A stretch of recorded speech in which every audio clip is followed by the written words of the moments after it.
네, 자화상 내용 학습을 한 것을 바탕으로 OX 문제를 풀어보도록 하겠습니다. 첫 번째, 자화상의 화자는 혼자 논가에 있는 우물을 찾아가 우물에 비친 풍경을 들여다보고 있다.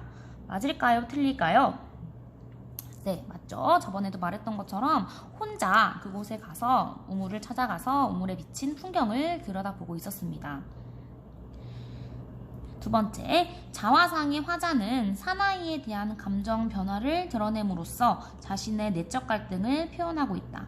네, 사나이에 대한 감정의 변화가 총 4단계였죠. 여러분 기억하나요? 네, 미웠다가 가엾었다가 미웠다가 그리웠다가를 반복하고 있으면서 자신의 내적 갈등, 속마음으로 많은 갈등이 있었던 거예요. 그런 것을 표현하고 있다. 가장 맞는 설명이겠죠. 세 번째, 일제강점기라는 시대 상황을 고려할 때 사나이에 대한 화자의 미움은 일제에 대한 분노로 해석할 수 있다. 화자가 지금 굉장히 자신을 미워하고 있잖아요. 그 미워하고 있는 감정은 일제에 대한 분노다. 맞을까요? 틀릴까요? 일제 너무 미워. 그렇기 때문에 내가 너무 미웠다. 그렇게 해석하는 것은 잘못된 해석이겠죠? 틀린 말입니다. 네, 어떤 해석으로 볼 수 있을까요, 여러분? 일제에 대한 분노가 아니라 일제강점기에 적극 대응하지 못하는 자신에 대한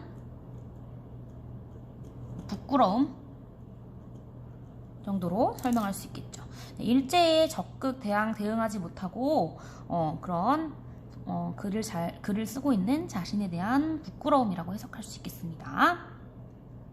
네 번째, 자화상의 화자는 대상과의 화해를 통해 낙천적인 성격을 보여주고 있다. 네, 여기 화해라는 표현은 우리가 지금 설명을 하고 있는데 마지막에 추억처럼 사나이가 있습니다라는 표현을 화해라고 해석을 해본 것 같아요. 그러면 그 부분을 통해서 화자가 굉장히 낙천적이다, 긍정적이다 이렇게 설명을 하고 있는 것 같은데 나 자신을 미워했다가 그다음에 그리워했다가 이런 감정의 반복이 화자의 긍정적인 성격에서 오는 것이다 라고 지금 해석을 한 것인데요. 낙천적인 성격이라고 보기보다는 굉장히 사색적인 성격을 갖고 있다고 보는 것이 더 맞을 것 같습니다. 그러니까 화해를 잘하는 사람은 긍정적인 사람이다 라는 표현인 건데 굉장히 자신과 자신의 끝없는 고민의 결과라고 해석하는 게 더 바람직할 것 같습니다. 네, 자화상의 6연에서는 이 연의 내용을 반복하여 안정감과 균형감을 주고 있다라고 했는데 반복했다, 즉 아까 설명했던 것처럼 수미상관의 구성을 쓰고 있다고 했잖아요. 시에서는 그런 구조를 가진 것들이 굉장히 많아요. 그렇기 때문에 처음 부분과 마지막 부분을 똑같이 표현함으로써 굉장히 안정감과 균형감을 잘 주고 있다라고 볼 수 있겠죠. 수미상관 형식의 효과라고 볼 수 있겠습니다. 여섯 번째요. 자화상의 화자는 우물에 비친 자신의 모습을 보고 미움, 연민, 미움, 그리움을 순서대로 느끼고 있다. 네, 좀 낯선 단어 연민이라는 게 있는데 연민은 불쌍하다, 가엾다 이런 마음이잖아요. 이러한 감정들을 순서대로 느낀다.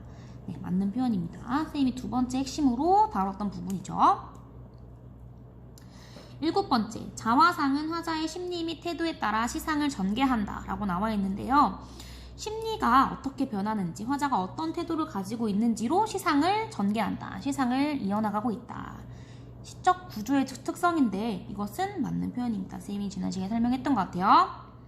8번, 자화상의 화자는 자신에게 닥친 어려움을 극복하고자 하는 의지를 보여주고 있다. 네, 자화상의 화자는 자신에게 많은 어려움이 닥쳤어요. 그것을 막 극복하고자 했다. 의지를 보여주고 있다라는 표현인데 굉장히 윤동주에게 쓰기엔 센 표현인 것 같아요. 어떻게 고쳐볼까요? 한번? 틀린 표현이에요.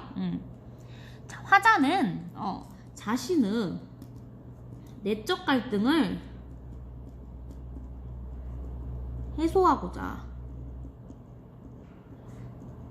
끊임없이 자신을 성찰하는 모습을 보여주고 있다. 선생님은 이렇게 고쳐보면 좋을 것 같아요.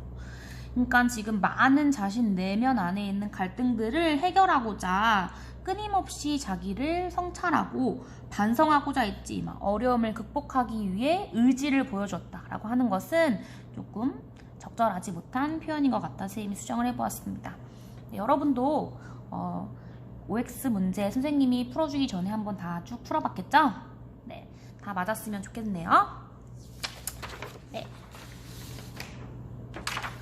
다음은 단답형 문제도 풀어봐야 될 것 같습니다.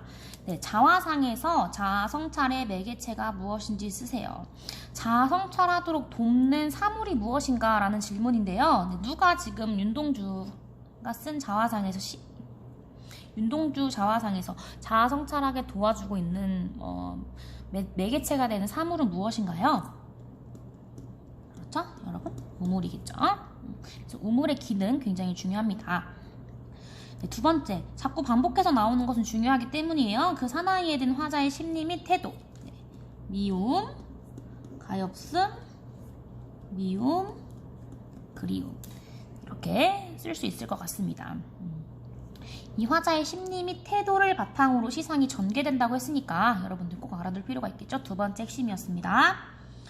세 번째, 자화상에서 시적 허용이 나타난 표현을 찾아 3음절로 쓰라고 지금 표현이 되어 있는데 3음절, 세 글자로 표현하라는 거예요. 세 글자. 자, 다시 한번 우리가 시를 가져와 볼까요? 네, 어느 부분에서 지금 시적 허용이 사용되고 있는가요? 시적 허용이라고 하면 여러분 뭐냐면 시에서는 문법 규칙에 어긋나게 써도 시에서는 특별히 허용해준다라는 특별한 규칙이잖아요. 네, 어떤 부분일까요? 찾으셨나요? 일단 세 글자를 먼저 찾아야 되겠죠? 네, 가만히, 구름이, 하늘이, 파란. 네, 찾았나요? 네, 파란이겠죠?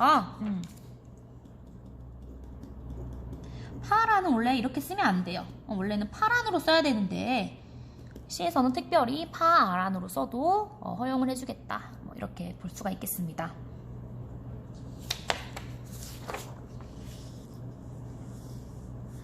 네, 서술형 문제까지 풀어보도록 하겠습니다. 우물을 찾아간 이유가 무엇인지에 대해서 한번 살펴보는 건데요. 우물을 왜 찾아갔을까? 우물의 기능의 특징에 주목하라고 했습니다. 우물에 어떤 기능이 있나요? 저번에도 아까 말했던 것처럼 우물은 자신을 돌아보는 혹은 성찰하는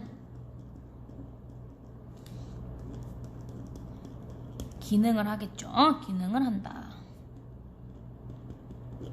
자, 서술형 문제 여러분들 주의해 주세요. 서술형 문제는 어떻게 써야 되냐? 반드시 한 다로 끝난다고 해야 되겠죠.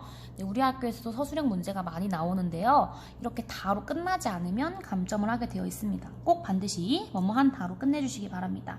그래서 자신, 어떤 자신이냐? 아까도 말했던 것처럼 현실에서 굉장히 부끄러워하는 자신의 모습을 돌아보는, 성찰해주는 기능을 한다. 이렇게 써주면 되겠죠.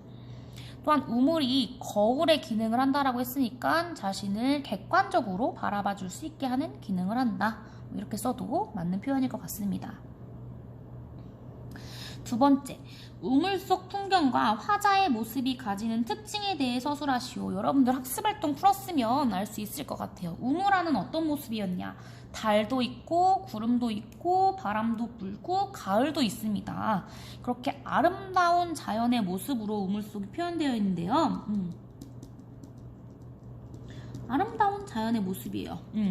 그런데 반면 화자의 모습은 어떤가요? 과연 굉장히 자신을 미워하고 있죠.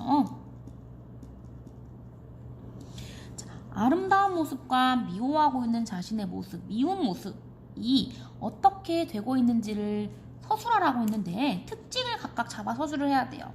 자, 아름다운 자연의 모습, 고요하고 평화로운 자연의 모습. 하지만 나는 홀로 외롭고 쓸쓸한 모습. 이런 걸로 지금 표현을 해볼 수가 있는 것 같은데요. 이 두 가지 모습을 어떻게 표현하는 것이 가장 좋냐? 대조되고 있다. 대조되어서 표현되고 있다. 즉, 대조라는 표현을 넣어서 서술해주면 좋을 것 같습니다.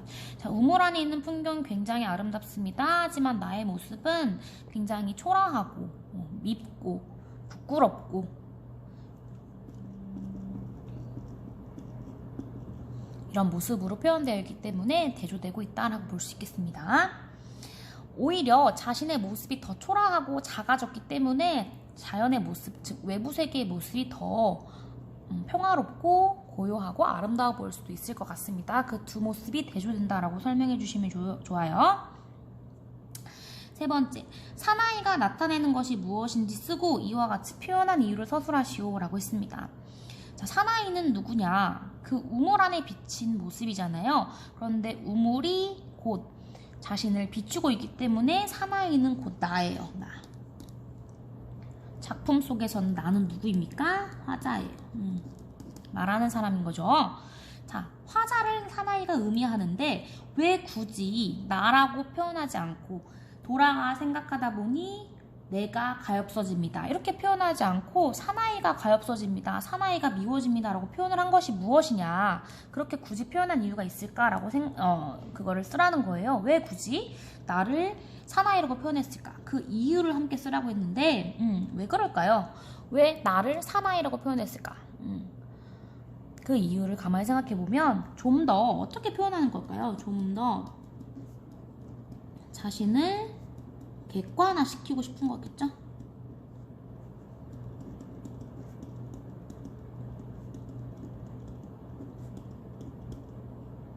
한다. 나를 객관적으로 표현하려 했던 거예요. 나라고 표현하지 않고 제3자로 사나이라고 표현한 이유는 자, 여러분들 이 부분도 잘 짚어 넘어갔으면 좋겠습니다. 문제에 많이 나오더라고요. 여러분들 평가 문제집이나 여러 가지 문제를 풀다 보면 나와 있을 겁니다. 자, 네 번째, 기억에 두드러지게 나타난 표현상의 특징. 우리 귀여운 선생님이 한번 갖고 와 볼게요. 파란 바람입니다. 자, 아까 파라는 아까 선생님이 뭐라고 했죠? 첫 번째는 시적 허용이었죠? 시에서는 파란으로 쓰면 안 되는데 쓸 수도 있다. 두 번째, 바람은 여러분 색깔이 있습니까? 네, 눈에 보이지 않죠? 눈에 보이지 않는 바람을 파랗다고 색깔을 입혀준 거예요. 자, 바람이라고 하는 것을 느낄 수 있는 것은 냄새도 맛도 눈도 아니에요. 그것은 우리가 바람을 느낄 수 있는 것은 촉각이잖아요. 그죠? 근데 촉각을 색깔을 입혀서 표현을 한 거예요. 시각적으로 표현을 한 거예요. 그렇게 촉각을 시각화한 표현이에요. 이런 것을 우리가 무엇이라고 할까요? 심상을 두 가지 이상을 사용한 거겠죠? 공감각적 심상을 사용했다라는 부분이 포인트가 될 것 같습니다. 자, 공감각적 심상이라고 표현될 수도 있고요. 감각의 전이라고도 표현할 수 있습니다. 감각이 전이 되었다. 한 감각이 다른 감각으로 이전되었다. 함께 결합돼서 쓰이는 거죠. 두 가지 용어 알아두시면 좋겠습니다. 자, 5번 보겠습니다. 니은의 이유를 일제강점기의 시대의 상황을 고려하여 짐작하여 쓰시오 라고 했는데요. 왜 니은이 뭐냐? 미워져요. 자신이 미워졌을까? 선생님이 아까 잘 설명해 준 것 같아요. 자신이 미운 이유, 일제강점기에 적극적으로 대처하지 못한 것에 대한 자신에 대한 부끄러움.